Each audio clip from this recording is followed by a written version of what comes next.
হাত দিয়ে দেখে ওই জায়গাটা পেশাব করে ভেজে দিয়েছে।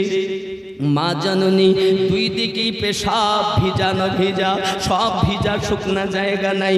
গরিব মানুষ, আর কাপড় চোপড় নাই।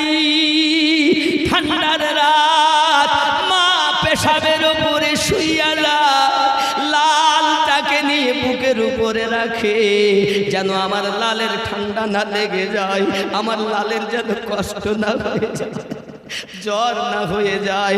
এ যুবক, যে মা এত কষ্ট করে লালন পালন করেছে, ওই মা আজ কবরে, ওই মা